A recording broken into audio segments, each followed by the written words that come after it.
Jair Bolsonaro nasceu na cidade de Campinas em 1955. No fim dos anos 70, ele se formou na Academia Militar das Agulhas Negras. No Exército, integrou a Brigada de Paraquedistas e chegou à patente de capitão. Iniciou a carreira política em 1988, quando se elegeu vereador na cidade do Rio de Janeiro. 2 anos depois, foi eleito deputado federal, cargo que exerce até hoje pelo 7º mandato consecutivo. Com passagens por legendas como PDC, PPR, PPB, PTB, PFL e PP, ele está atualmente filiado ao PSC. Para falar sobre suas ideias de Brasil, o deputado Jair Bolsonaro é o convidado de hoje do Canal Livre. Boa noite. O Canal Livre volta à série de entrevistas com possíveis candidatos à presidência da República em 2018. Nesta semana, para entrevistar o deputado federal Jair Bolsonaro, estão comigo aqui na bancada os jornalistas Fernando Mitre, Mônica Bergamo, Júlia do Alibe e Sérgio Amaral. Deputado Bolsonaro, boa noite, obrigado por atender nosso convite.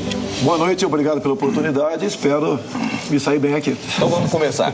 Deputado, o senhor tem feito várias manifestações muito polêmicas ao longo de toda a sua carreira política de que o senhor, se tivesse um meio, fecharia o Congresso, porque com esse Congresso não é possível governar. E, recentemente, o senhor escreveu uma carta compromisso, falando o contrário disso, dizendo que respeitará as instituições, as minorias. Eu quero saber qual é o futuro presidente, caso venha ganhar as eleições. É o Bolsonaro de sempre ou o Bolsonaro da carta? O fechamento tem aproximadamente 20 anos, momentos de indignação.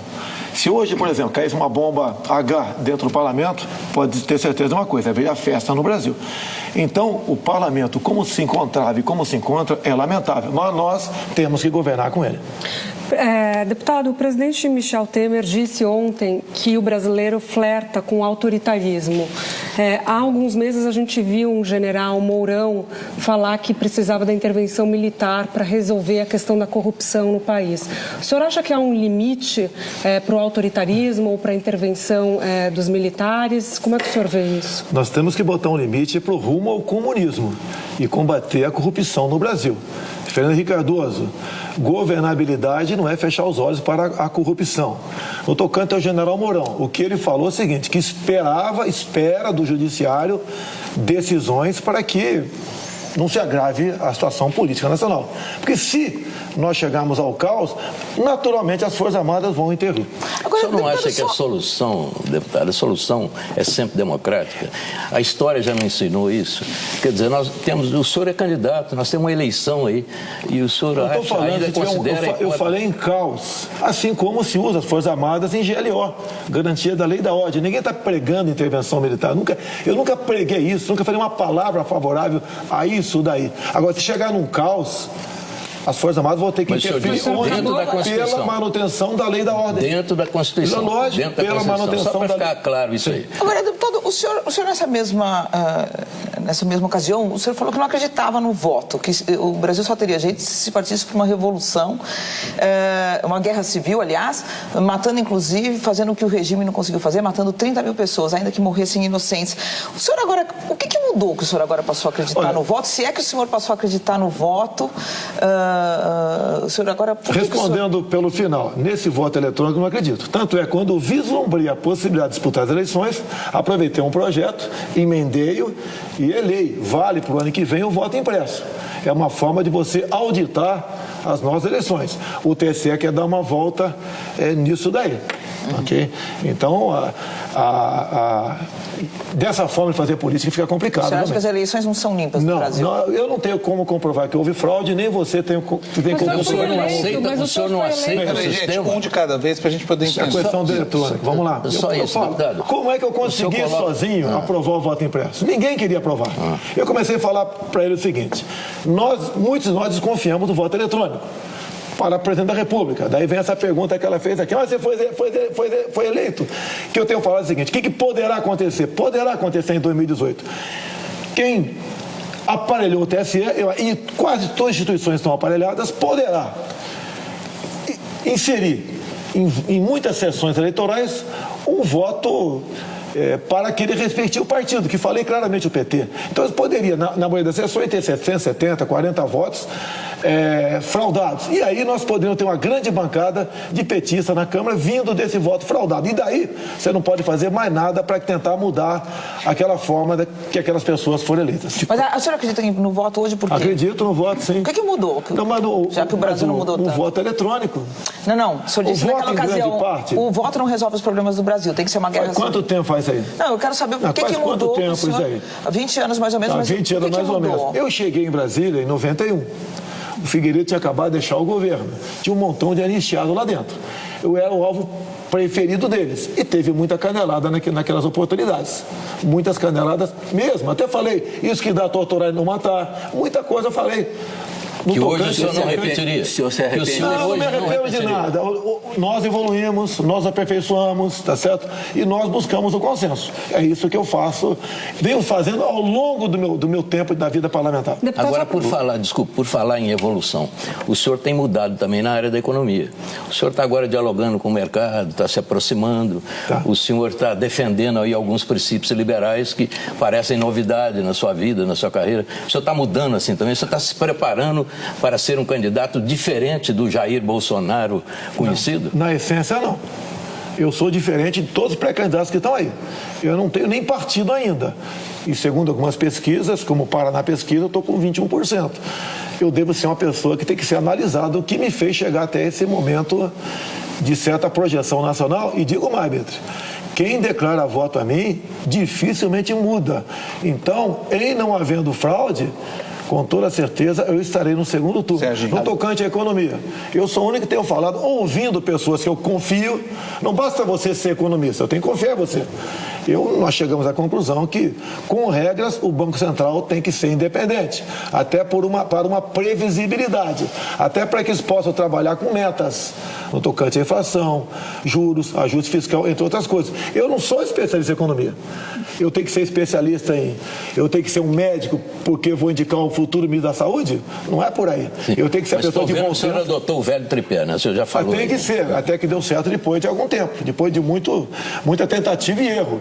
E o Brasil perdeu muito até chegar a esse ponto que tem que ser preservado na questão da economia. O senhor acabou de dizer que quem declara voto no senhor não muda. Só que muita gente, eu já vi muitas análises, que nesse momento o voto no senhor seria um voto de protesto. O senhor acha que já dá para diferenciar, então? Não é um voto de protesto? Os números da pesquisa representam o que é real hoje, já? Eu tenho certeza que é dessa forma. Logicamente, eu agrego um pouco de voto de protesto. Até o Dória tentou capitalizar um tempo atrás, que seria o anti-Lula. Eu sou anti-Lula desde quando eu entrei na política, tá? Então, capitaliza muita coisa para mim. Fala simpatia, né? Simpatia do público evangélico, simpatia enorme do agronegócio, das pessoas que querem ter uma arma dentro de casa, das pessoas que querem um currículo escolar diferente dos que estão aí, das pessoas que querem fazer o comércio com o mundo sem o viés ideológico. Eu tenho simpatia dessas pessoas todas, que ao longo do tempo vão se transformando em possibilidade real de voto. Deputado, o senhor tinha uma posição bastante intervencionista no que tange à economia. Até a Folha publicou um levantamento feito com base nas suas propostas, nas suas votações no Congresso. Agora o senhor está adotando esse discurso liberal. Queria entender um pouco o que é esse intervencionismo com um pouco de liberalismo. O senhor é a favor da privatização da Petrobras, da Eletrobras, e o senhor votou a favor de subsídios. Que tipo de subsídio o senhor acha que a economia é favorável para movimentar a economia? Para mim, a Folha não é referência de absolutamente nada. Tanto é que eu não atendo mais a Folha de São Paulo, a não ser gravando entrevista. Deturpam tudo, tem seus interesses. No tocante à economia, tem estatais que não tem que ser privatizadas, tem que ser extintas. Tipo? Eu não quero entrar em detalhe aqui, porque careceria de um bom estudo vindo do BNDES para mim. Eu não quero entrar em detalhes aqui. Até porque eu não quero aqui que alguma coisa que porventura eu fale aqui de forma equivocada sirva para potencializar outros setores da nossa imprensa. Outras estatais têm que ser privatizadas sim. As estratégicas, você tem que ver o modelo. Você não pode entregar essas questões estratégicas para o capital que pagar mais para você. A Eletrobras. Fala-se em Golden Share, privatizar, exemplo da nossa Embraer. Então, isso que eu tenho assimilado e concordado com pessoas que me trazem essas informações da área política. A Eletrobras. É a mesma coisa, no meu entender. Quando eu falei há pouco tempo a questão da China, né? Eu falo a China porque a China é que tem mais dinheiro. A China está sendo mais agressiva nessas questões. A China não está comprando do Brasil, está comprando o Brasil. Então, com Golden Share ou com uma forma de privatizar semelhante à nossa Embraer, você pode abrir o capital e privatizar até essas estatais. Só para concluir aqui, ainda a respeito dos seus projetos no Congresso, qual o projeto que o senhor escolheria para dizer desse eu me orgulho? Esse é o projeto da minha vida no Legislativo. O próprio voto impresso. Aqui nós damos uma garantia à população que as eleições estão sendo conduzidas de forma justa, onde você vai garantir em quem você votar, o voto vai para aquela pessoa. Agora, você sabe a dificuldade de apresentar um projeto de aprovar um projeto em Brasília, ainda mais eu. Eu tenho um projeto, por exemplo, que fala da castração química para defender as mulheres, e as mulheres da esquerda do PT não deixam o projeto ir para frente porque é meu. Então, eu não sou o Jair Bolsonaro, eu sou o capitão Jair Bolsonaro, que sou um fantasma para a esquerda brasileira ainda que está dentro do parlamento brasileiro. Lembrando que não são só as mulheres do PT, né? Tem de outros partidos também, mas o senhor tem tentado se aproximar do mercado, conversado com bancos, com empresas de investimentos. A reforma da Previdência é uma reforma considerada a menina dos olhos do mercado, uma reforma radical que é o mercado, né? Qual é a reforma da Previdência que o senhor defende? Por exemplo, em relação aos militares e a reforma geral. O que o senhor... Quer começar pelos militares? Se quiser botar os militares na Previdência, eu concordo. Desde que temos direito à greve, fundo de garantia... Então o senhor não concorda? Peraí, não é igualdade? Não, mas o senhor concorda, porque não pode militares fazerem greve. Mas espera aí, mas se é para pagar, ser iguais na Previdência, ser iguais também nos deveres lá atrás. Tá ok? Agora, o militar sempre foi, para o mundo todo, né, uma instituição à parte. Nós não temos... O mundo todo, pelo que eu sei, raros são os países que fazem Previdência. Ele tem um aparato social que lhe garante aquela aposentadoria que tem o nome de inatividade. É diferente. Por exemplo, eu vou estar daqui a pouco na formatura do terceiro sargento de especialista em Guaratinguetá. A garotada se forma lá, falando inglês, inclusive, ganhando brutos R$3.400 por mês. Ao longo de 5 anos, metade pede demissão. É para continuar dessa forma? Se podem continuar se prevalecendo da disciplina do militar para subjugá-lo, não é dessa forma. Você pode ver muitos concursos públicos, carreira típica de Estado, o jovem de 25 anos de idade começa ganhando com um general que 45 de serviço está ganhando. Isso é justo? Não queremos nem isonomia com eles, mas dessa forma, como os militares estão sendo tratados, não é justo. Agora, querer, no final da carreira, o coronel ganhar 5 mil por mês, ou o subtenente, que a massa vai comprar-se embora, ganhar metade disso, isso, a injustiça. Mas e a reforma geral da Previdência? O senhor é a favor da idade mínima, por exemplo, e tempo de transição e tempo de contribuição para se aposentar? Quantos anos? A reforma ainda está sofrendo ajustes, né? A forma como foi proposta, eu não aprovo, eu não voto favorável. Quando se apareceu os 65 anos, a forma inicial, por coincidência, eu estava no Piauí. E ali eu puxei um atlas, estava comigo, e vi a expectativa de vida do povo daquele estado, 69 anos. Eu acho que buscar aposentadoria com 65, não. As propostas que nós estamos estudando é uma outra, que você começa a ganhar uma parte do salário mínimo com 55 anos de idade, com 60 outra parte, com 65 o final, que seria o mínimo, o salário mínimo. Essa proposta está sendo estudada. Logicamente, quando se fala nisso, né, tem uma transição. E eu sempre estou pressionando quem está comigo nessa área. Como fica a transição? Como o povo vai entender isso daí? Que eu tenho que apresentar alguma coisa. Tá? Então essas coisas estão sendo estudadas, no meu entender, é algo diferente. O que eu tenho diferente para apresentar, Mitre, é a questão de, eu duvido que eu sentado na cadeira presidencial vai aparecer o senhor Renan Calheiros lá e falar, eu quero o Banco do Nordeste para mim. Eu duvido que isso venha acontecer. A forma de fazer política, como foi feita até o momento. E toda a imprensa pergunta para mim, como você vai governar se eu tomar lá da cá? Eu devolveria a pergunta a vocês. Existe outra forma de governar ou é só essa? Se é só essa, eu estou fora. Mas, de qualquer forma, a interação com o Congresso é imprescindível para um presidente da República.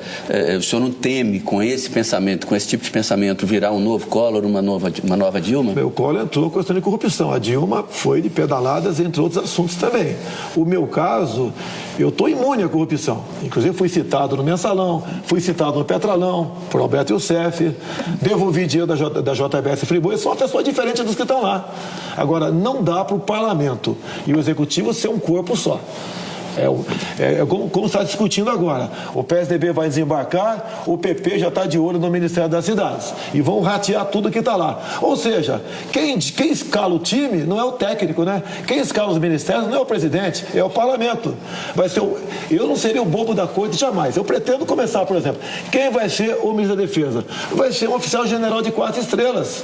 Quem vai ser o ministro, por exemplo, da Saúde? Alguém que entenda desse assunto, obviamente. Mas assim cada ministério. Deputado. Se é para aceitar indicações políticas, a raiz da ineficiência do Estado e da corrupção, aí fica difícil você apresentar uma proposta que possa realmente proporcionar dias melhores para a nossa população. Mas tem um problema, o senhor precisa da maioria no Congresso, se o senhor for presidente, para aprovar suas matérias. E aí, isso significa, organizar a maioria significa dividir o poder. E isso pode ser feito dentro de uma legitimidade democrática clássica, muito conhecida. Como é que o senhor atuaria? Como é que o senhor faria isso? A questão do Gedel Vieira Lima em seu apartamento, isso não é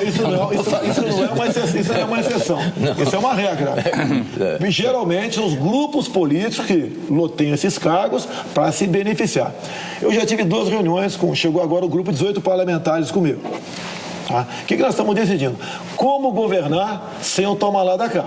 Esse grupo nosso, eu acho que até abril, maio do ano que vem, vai ter uns 100 aproximadamente. Seria por aí. O que nós temos que entender, a mensagem que eu quero dar para todos o Brasil, inclusive o Parlamento, é o seguinte: se o Brasil estiver bem, nós estaremos bem. E não o contrário. Não, o meu grupo político estando bem, o Brasil vai estar bem. Nós estamos partindo para o caos. Não dá para continuar administrando o Brasil dessa forma. O Parlamento indicando ali, impondo seus nomes. E outras medidas tem que se tomar. Botando aí 30 anos atrás, tínhamos ali 12, 15 ministros. Não dá para continuar com essa quantidade de ministérios que temos pela frente. A economia é pequena em cima disso. Mas você tem que saber quem são seus ministros. O povo também. Eu até perguntaria para vocês aqui. Em 30 segundos, será que você tem como citar o nome de 8 ministros? Fica difícil, pode até citar, mas fica difícil. Imagine para o povo comum isso aí. Falando um pouco sobre equipe, o senhor é acusado de ser machista, de ser racista, de ser sexista. Eu gostaria de perguntar para o senhor, que mulheres o senhor acha que poderiam contribuir, por exemplo, para um eventual gabinete seu? Eu gostaria que o senhor citasse nomes. E também pessoas no movimento negro, por exemplo, ou no movimento LGBT. Quem que o senhor acha que poderia formular políticas públicas interessantes para esses setores e o senhor convidaria? Eu não vou, olha só, primeiro me acusa de tudo isso aqui, senão não me acusa de corrupto, né? Olha, eu não posso fazer, vou escolher ministério. Se apresente as lésbicas, os gays, os negros, os altos, os magros, os barrigudos, os careca, os mulheres. É competência. Não é agradar A, B ou C, setores. Eu não acredito em minorias no Brasil. A minoria tem que ser respeitadas, mas a minoria não pode se impor dessa forma também. Olha, nós temos que ter um Brasil que nos una, ao contrário que você falou aí. Há uma divisão no Brasil, branco, negro, hétero e homo, nortista e sulista, rico e pobre, pai e filho. Temos que unir um povo só. Mas mulher não é minoria, né? Mulher é uma maioria. O senhor não consegue citar nenhuma mulher próxima do senhor que esteja ajudando o senhor? Eu nem quero citar homens aqui, até porque uma mulher que seja referência para o senhor. Ou uma líder internacional. Margarete Tati, por exemplo. Não, mas ela já não pode ser ministra do Brasil porque ela Você quer que eu cite Luiz né? Lindo aqui para vocês? Que vergonha! Que vergonha! Pelo critério de cor. Que vergonha, inclusive, a raça negra. Deputado, agora deixa eu entrar nessa questão. O presidente Michel Temer, por exemplo, nunca disse que era machista, não foi processado, muito menos condenado, como aconteceu com o senhor. Mas fez um ministério absolutamente sem mulheres, né, no começo da gestão, foi muito criticado. Como é que vai ser isso?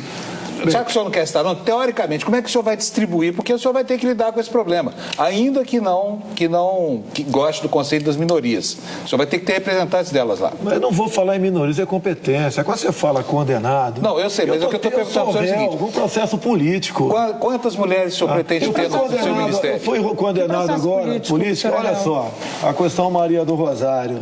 Meu Deus do céu. Foi a senhora Ela Vieco que foi lá pessoalmente me denunciar, aproveitando uma saída do Rodrigo Rodrigo Janot. Pelo amor de Deus, ela me chama de estuprador. Estava defendendo a redução da maioridade para estupradores. E eu sou réu nisso. Pelo amor de Deus. Eu agora, uma declaração que dei em 2011, que não participaria de uma marcha do orgulho gay por acreditar em Deus e na família, me dão 150 mil de dano morais. Cadê o artigo 53 da Constituição? A minha imunidade por palavras, opiniões. Eu não posso dar opinião mais sobre isso? De todo jeito, na cara que é uma perseguição política. De todo jeito, há três ou quatro eleições passadas, o ex-ministro Ciro Gomes foi alijado da disputa quando fez uma piadinha, perguntado qual seria o papel da mulher dele, e ele respondeu que seria dormir com o candidato e tudo. Essa questão da deputada Maria do Rosário, o senhor não teme que isso venha a ser usado na campanha? É uma declaração que o senhor se arrepende, uma frase que o senhor se arrepende dela? Negativo, eu estava defendendo as mulheres de estupro no Brasil, o caso Champinha, que por 5 dias uma menina foi estuprada por 5 marginais em rodízio. Depois foi executada. Ela perde os argumentos, me chama de estuprador. Isso chama-se ato reverso. Para mim, até, caso me arrependesse, seria arrependimento eficaz, para mim não valeria isso. Eu sou uma pessoa diferente. E agora jogo pesado. Você pode ver, votamos há 1 ano e pouco uma PEC para reduzir a maioridade penal para os criminosos que praticam estupro. A Maria do Rosário votou contra. Ela defende que estuprador, 16, 17 anos, seja punido à luz do ECA. Quem sabe que não pune ninguém. Deputado, o senhor disse que precisamos unir o Brasil e atualmente está tudo separado. Mas algumas atitudes do senhor não unem. Eu acho que até separa. Exemplo, a questão do gay. O senhor disse, jamais um filho meu seria gay porque eu sou um pai presente. Quando o senhor fala uma frase dessa, que consideração o senhor está tendo pelos gays do Brasil? Quer dizer, é crime ser gay? É problema de educação? O que é isso? Quando é que eu apareci para o mundo gay? Novembro de 2010, andando pelo corredor das comissões e vi lá o movimento lá dentro, atípico, anormal, dada a vestimenta do pessoal. O que era aquilo? Estavam lançando o tal do kit gay.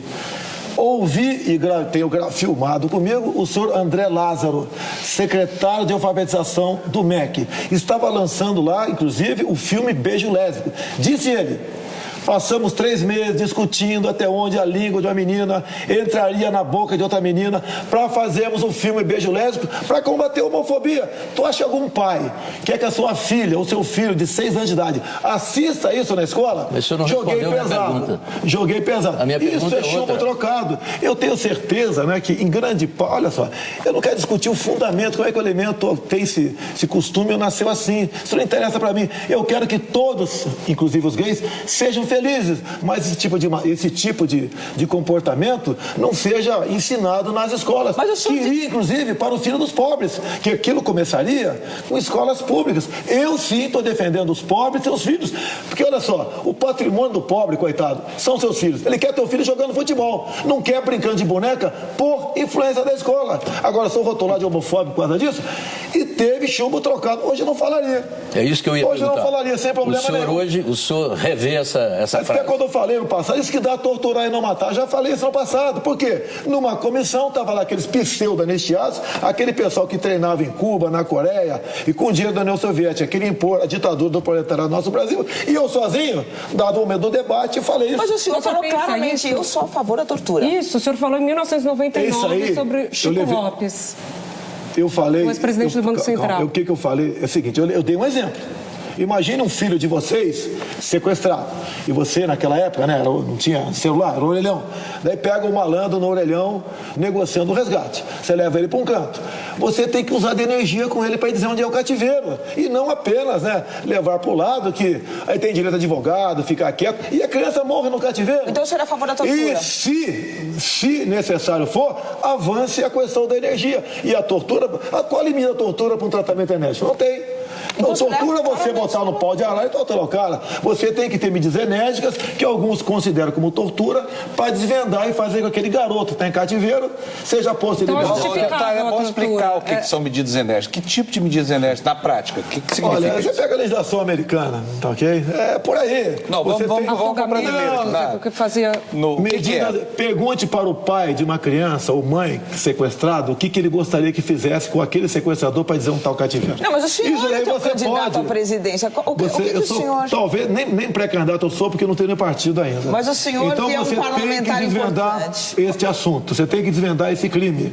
Agora, a maior tortura que aquele moleque está sofrendo em cativeiro, pense na tortura do moleque e dos pais. Claro. E depois pense nos direitos humanos do sequestrador. Mas o pai não está preparado para discutir políticas públicas. O homem público... O pai quer ver o filho de volta. Sim, mas o senhor como homem público, o senhor então é a favor da tortura? Olha, em alguns casos. Usou-se muito o termo tortura no Brasil. O senhor usou? Eu sou a favor da tortura. Já usei, sim, já usei, não vou negar isso daí. Dilma foi torturada, é brincadeira. Aquela foto dela no STM, né, onde tem um major com a mão na cara é para não ser identificado, para que grupos aqui fora terroristas fossem para cima dele ou da família dele. Coisa errada aconteceu, ninguém discute isso aqui. Mas, como um todo, nós, militares, evitamos que o Brasil se transformasse num país ditatorial. A gente está falando hoje, então o senhor acha que a tortura é justificável? Eu acho que a medida enérgica tem que ser tomada sim. Deputado. O senhor não quer mais usar a palavra tortura, né? Não está fora do meu currículo. Deputado, o ódio está presente na internet e ele pode ser aguçado. O senhor é um estímulo forte a esse debate enérgico, vamos usar essa expressão. Como é que o senhor vê isso? O senhor teme que o ambiente no Brasil se torne conturbado através dessa luta de ódio? Porque o ódio está aí já. Como é que o senhor vê isso? Como é que o senhor vê isso? A Venezuela, se não me engano, acabou de criminalizar, a questão chama-se crime de ódio lá. Ou seja, o governo central faz o que bem entender. Não tem dúvida, mas aqui no Brasil, nós estamos partindo para isso. Eu não prego ódio, eu sou paz e amor. Não estou dizendo o que o senhor prega ou não prega. Como é que o senhor vê? O senhor é um estímulo, não tem nenhuma dúvida. Como é que o senhor vê isso crescendo na internet? Ninguém mais do que eu sofre isso na internet. Eu sou vítima na internet. E eu defendo a imprensa livre.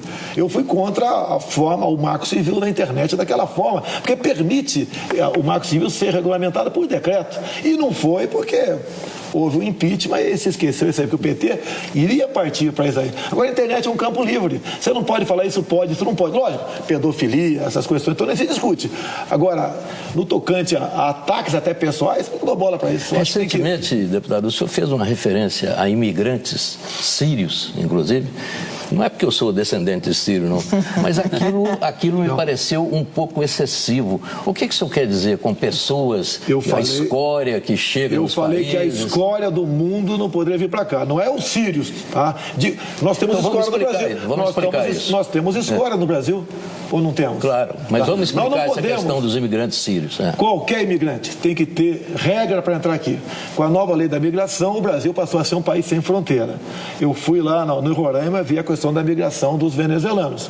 Pergunte para os nossos irmãos de Roraima o que eles acham que está acontecendo lá. Se o governo tinha tomado alguma providência, talvez criar um campo de refugiado, fazer alguma coisa. Porque lá chegou a violência, as escolas públicas estão todas ocupadas por filhos venezuelanos, os hospitais todos ocupados, prostituição de meninas, até senhoras, à luz do dia.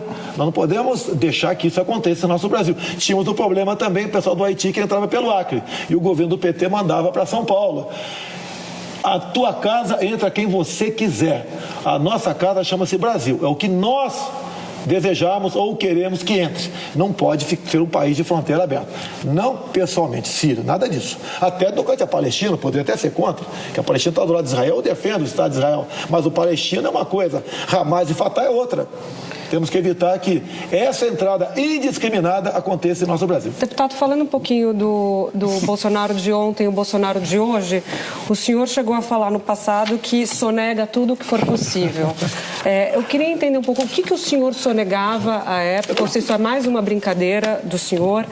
O senhor ainda sonega e qual a reforma tributária, falando nessa questão de arrecadação, qual a reforma tributária que o senhor acha que é necessária para o país hoje? Eu sonego ICMS, IPI, IPVA. Olha só, há uma indignação popular. Você paga um imposto escorchante aqui no Brasil. Como é que é, Celso? Você está fazendo afirmação que pode ser complicado. Você não tem como sonegar. Não tem como sonegar isso. Se puder, o povo, se puder, sonega. Se você paga um imposto escorchante, se quiser saúde, tem que ter um plano de saúde. Quer segurança, tem que contratá-los.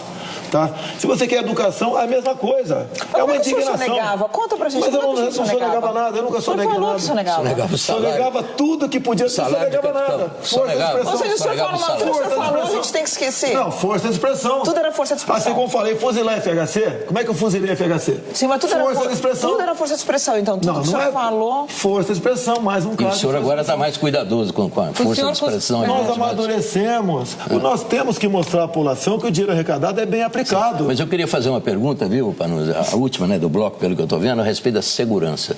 O senhor tem batido nessa tecla, o senhor é um símbolo dessa segurança com energia, como o senhor sempre disse. Mas, além da repressão, eu não vi nenhuma ideia do senhor ainda. O que o senhor propõe para enfrentar e derrotar o crime organizado de maneira racional e organizada? Coisa que o Estado brasileiro não faz, nós estamos perdendo essa guerra. Mas, além da repressão... Nós vamos responder essa pergunta pela complexidade dela no próximo bloco, tá bom? Então nós vamos para um pequeno intervalo comercial, voltamos já para continuar aqui a entrevista com o deputado.